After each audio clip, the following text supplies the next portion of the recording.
This is the base of a stem point. The last time that a stem point was found in this area was when Area A, which is on my left, was being excavated in 1997.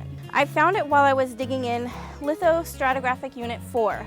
This is important because LU4 is about the area of rock creek soil. Rock creek soil indicates a more stable environment, which means that people had more time to settle and more artifacts had more time to accumulate. This little piece is actually the end of the biface, the stem point. You can see the flake marks where people actually made the stem point by striking rocks against it.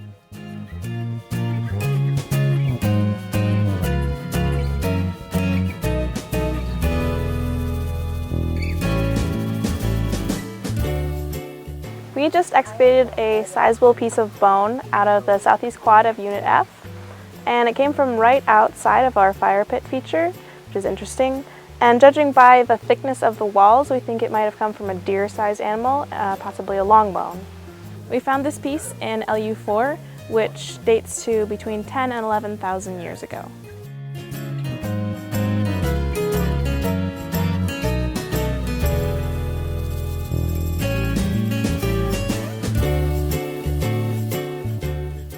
For the last 2 days, we've been excavating here in Feature 80, which is in Unit 17. You can see those couple rocks right where the girl in the black shirt is standing. We have found roughly 35 tooth fragments, which we believe belong to a wolverine. 3 of those have been almost complete. We've had 1 incisor, 1 molar, and 1 canine. What this means ultimately, we don't know, but as we excavate further down as we are now, we're hoping to find more fragments and maybe even more remains of a possible wolverine.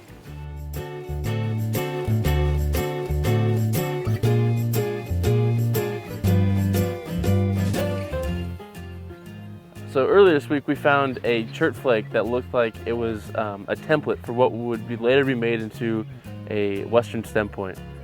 Digging today in Unit 25, we found another chert flake that has a similar shape, but it's much more refined and it looks like a much easier piece to work with. If you look at the platform where it was struck off, you can see that it was prepared. Flakes were taken off before being struck from the core. And then the platform shows that it was taken off at a very sharp angle from the core. So the importance of this flake lies in the geometry of its form. And what's interesting about this is we think that this could have been produced from the kinds of cores that we suspect are an important part of the Western stem tradition. The cores that flakes like this come from could have been struck in a way that you're trying to maximize, one, the volume and cross-section, and also get a very flat longitudinal profile.